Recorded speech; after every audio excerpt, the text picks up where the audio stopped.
Good morning, my dear students. As we are discussing chapter number 2, parallel lines. Okay, in the previous lecture, we have seen some properties of parallel lines, and in that particular lecture, we have seen that some angles are created when two parallel lines are intersected by a transversal. Okay, so we know there are certain types of angles. Okay, so this is corresponding angle. You can see this line and this line are the parallel lines, and a transversal is intersecting these two lines. Okay, so the angles which are created above the line or below the line on the same side are called as corresponding angle. So this angle and this angle is a corresponding angle. Okay, then the angles which are created above and below or below and above, okay, on the alternate sides of transversal are called as alternate angle. So this particular angle and this particular angle, okay, these are alternate angles, you can see. And we also know that on a same line from a single point, if certain angles are created, okay, those angles are going to be in linear pair. Okay, and the sum of angles in linear pair is 180-degree. Okay, so this is what we have seen in our previous lecture. We also know about vertically opposite angles. So this angle and this angle which are created due to the intersection of two lines. Okay, so these opposite angles, vertically opposite angles, are also same or congruent. Okay, so these are certain properties of alternate certain properties of angles created by two parallel lines and transversal. Now there is one more type of angle created by two parallel lines and transversal, is that interior.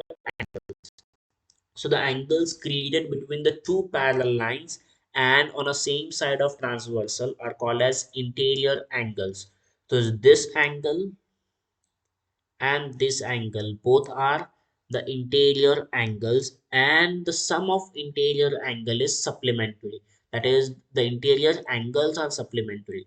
So this angle plus this angle is going to be 180-degree.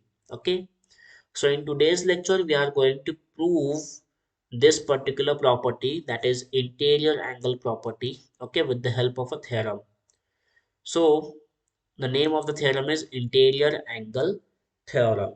Okay, now a lot of properties we have been knowing about the angles, okay, created by the transversal of two parallel lines. Now we are going to prove those properties. Okay, so for proving this particular property, that is interior angle property, we are going to use one of the postulate by Euclid. Okay, he was a very famous mathematician, and we are going to use his postulate for proving this particular theorem. Now, as we all know, if sum of two interior angles formed on one side of a transversal of two lines is less than two right angles, then the lines produced in that direction intersect each other. Now, we all know that if addition of this angle and this angle, okay, interior angles on the same side of transversal, is less than 180-degree, then obviously these two lines are going to intersect each other. Okay, अगर ये angle और ये angle दोनों का addition 180 से कम होगा, इसका मतलब क्या है कि ये दोनों लाइंस जो है, okay, this line and this line, they are going to intersect each other on the same side of the transversal. Okay, so by using this postulate, we are going to prove this theorem. So what is the statement of the theorem? If two parallel lines are intersected by a transversal, if two parallel lines, okay, are intersected by a transversal, the interior angles on either side of the transversal are supplementary. That means the interior angles, okay, angle A and angle B, this is the first pair of interior angle. Then angle D and angle C, this is the second pair of interior angle. Both the pairs of interior angles are supplementary. Okay, in such a case. So we have to prove this. So what is given, that line L is parallel to line M and line N is the transversal of these two lines. Okay, M and L. Now we have taken four angles. that is angle A and angle B and angle D and angle C. Okay. Now what we have to prove? We have to prove that angle A plus angle B is equal to 180 degree. So this angle plus this angle is 180 degree. We have to prove this. And angle D plus angle C is also 180 degree. We have to prove this. Now we are going to take this particular side of the transversal. So let us head towards the proof. For proving this particular theorem, we are going to use the assumptions, okay, certain assumptions in this property. Now, three possibilities arise regarding the sum of measures of angle A and angle B. Angle A और angle B का जो sum होगा उसके लिए तीन possibilities हमारे पास है. पहली possibility क्या है कि दोनों का एडिशन, एंगल A और एंगल B दोनों का एडिशन का जो आंसर होगा वो 180 डिग्री से कम होगा. मतलब एंगल जो है वो सप्लीमेंट्री नहीं होंगे. ये पहला हमारा assumption है. दूसरा अजम्पशन हमारा क्या है कि दोनों भी एंगल्स का जो सम है वो 180 से ज्यादा होगा. मतलब क्या है कि it is going to be more than the supplementary angles. Okay, 180 से ज्यादा होगा. तीसरा अजम्पशन क्या है कि वो बराबर 180 डिग्री ही होगा. मतलब angle A plus angle B क्या होगा, 180 डिग्री होगा. ये हमारा थर्ड अजम्पशन है. सो one by one we are going to see which assumption is most preferable or which is most correct. So let us start with the very first assumption. What was the first assumption? That angle A plus angle B is less than 180 degree. हम लोग सबसे पहले ये consider करते हैं कि इस figure में लाइन M और लाइन L जहाँ पे पैरेलल है और ट्रांसवर्सल एंड की वजह से जो एंगल्स क्रिएट हुए हैं उसमें से इंटीरियर एंगल का जो पहला पैर है angle A plus angle B, उसका जो एडिशन है वो 180 से कम है. ये हमारा पहला अजम्पशन है. ओके, और इसे हम क्या कर रहे हैं, ट्रू कंसिडर कर रहे हैं. लेकिन यूक्लिड के हिसाब से अगर किसी भी दो लाइंस में जो एंगल्स क्रिएट हुए हैं ट्रांसवर्सल की वजह से और सेम साइड में अगर वो दोनों एंगल्स का, इंटीरियर एंगल्स का अगर सम 180 से कम होगा, इसका मतलब क्या है कि लाइन एम और लाइन एल दोनों भी क्या होने चाहिए, एक दूसरे को इंटरसेक्ट होने चाहिए एट अ सर्टेन पॉइंट. लेकिन जैसा कि हम लोग को दिया हुआ है गिवन डेटा में कि लाइन एम और लाइन एल पैरेलल है, इसका मतलब कि वो इंटरसेक्ट नहीं होंगे. अगर वो इंटरसेक्ट होंगे ही नहीं, इसका मतलब क्या है कि उनका जो एंगल है, सम जो है दोनों भी एंगल का, वो 180 से कम नहीं हो सकता. क्योंकि अगर 180 से कम होता तो ये साइड में, राइट साइड में लाइन एम और लाइन एल क्या होने चाहिए थे, इंटरसेक्ट होने चाहिए थे. लेकिन वो इंटरसेक्ट नहीं हो रहे हैं. क्यों नहीं हो रहे, क्योंकि दोनों भी लाइंस क्या है, पैरेलल है. तो उस साइड में वो इंटरसेक्ट नहीं हो सकते. इसलिए हमारा जो पहला अजम्पशन है कि angle A plus angle B is less than 180 degree, ये क्या है हमारा, फॉल्स है. ये हमारा ट्रू नहीं हो सकता. ओके, सो हमारा पहला अजम्पशन गलत साबित हो गया. Now we will see the second assumption. What is our second assumption? That angle A plus angle B is greater than 180 degree. अभी हम लोग सेकेंड assumption को भी क्या कर रहे हैं, ट्रू कंसिडर कर रहे हैं कि दोनों भी एंगल्स का जो सम है वो 180 से ज्यादा है. सो ये हम लोग ने पहले कंसिडर किया कि angle A plus angle B is greater than 180 degree.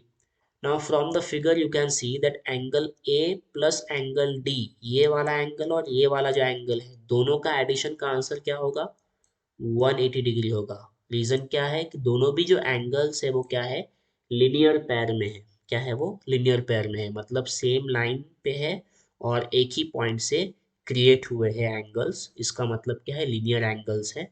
So linear angles क्या होते हैं, सप्लीमेंट्री होते हैं. So angle A plus angle D is equals to 180 degree हो गया. सिमिलरली हम लोगों ने angle C plus angle B को भी क्या लिया, 180 डिग्री लिया. और रीजन क्या है हमारा, those are the angles in linear pair.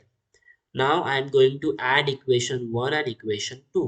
Equation 1 और इक्वेशन 2 को मैं ऐड करता हूँ. मतलब ये इक्वेशन को और ये इक्वेशन को मैंने ऐड किया तो मुझे क्या मिलेगा, angle A plus angle D plus angle C plus angle B is equals to 180 degree plus 180 degree. So 180 plus 180 क्या होता है, 360 होता है. तो मुझे क्या मिल गया, angle A plus angle D plus angle B plus angle C is equals to 360 मिल गया. अब मैं एंगल बी प्लस एंगल सी को लेफ्ट साइड में लेके जाऊंगा, सॉरी लेफ्ट साइड से राइट साइड में लेके जाऊंगा. तो मुझे क्या मिलेगा, 360 minus angle A plus angle B, sorry मैं एंगल ए और एंगल बी को लेके जा रहा हूँ राइट साइड में फ्रॉम द लेफ्ट।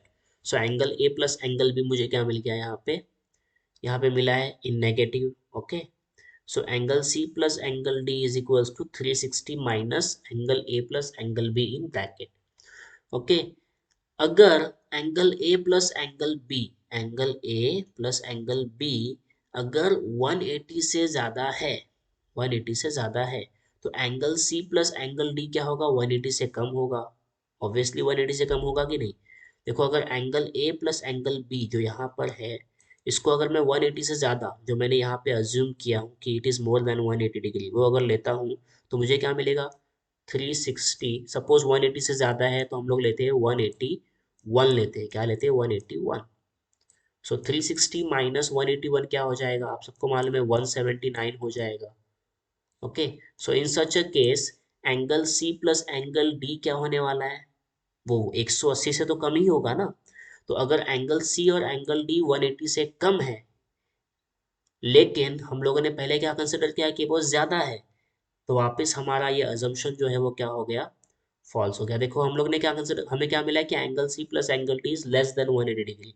इसका मतलब क्या है कि लेफ्ट साइड में, ट्रांसवर्सल के लेफ्ट साइड में ये जो लाइन है वो इस तरीके से क्या होगी, इंटरसेक्ट होगी। लेकिन इंटरसेक्शन होने वाला है इस लाइन का, नहीं होगा। क्यों नहीं होगा, क्योंकि दोनों भी लाइन क्या है, पैरेलल है एक दूसरे से। इसका मतलब हमारा ये जो अजम्पशन था कि angle A plus angle B is greater than 180 degree, वो भी क्या हुआ, फॉल्स साबित हुआ। सो ये भी क्या हुआ हमारा, इम्पॉसिबल स्टेटमेंट हुआ। ओके, सो तीन में से पहले दो अजम्पशंस जो थे, वो दोनों भी अजम्पशंस क्या हो गए हमारे, रॉन्ग साबित हुए, फॉल्स साबित हुए। अब तीसरा अजम्पशन बचा है, सिर्फ तीन ही अजम्पशंस थे, चौथा कोई अजम्पशन पॉसिबल नहीं है। तो अगर दोनों अजम्पशंस, पहले दो अजम्पशंस अगर फॉल्स है, तो ऑब्वियसली तीसरा अजम्पशन क्या होने वाला है हमारा, ट्रू ही होने वाला है। तो इसके लिए हमें कोई सर्टन प्रूफ की जरूरत नहीं, हम लोग सीधा लिख सकते हैं the remaining possibility that is angle A plus angle B is equals to 180 degree is true. Okay, और ये हमें कैसे समझ में आ रहा है, फर्स्ट और सेकंड पॉसिबिलिटी से हमें समझ में आ रहा है। ओके, सिमिलरली हम लोग ये भी फाइंड कर सकते हैं कि angle C plus angle D is also equal to 180 degree. Okay, now we have to C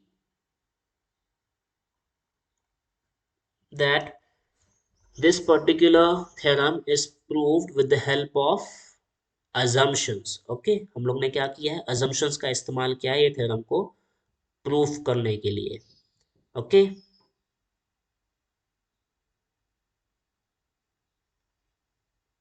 so therefore this proof is an example of indirect proof. यहाँ पे हम लोग ने डायरेक्टली कोई लॉजिकल आर्ग्यूमेंट नहीं लिया था, मैथ्स का कोई लॉजिकल इक्वेशन इस्तेमाल नहीं किया।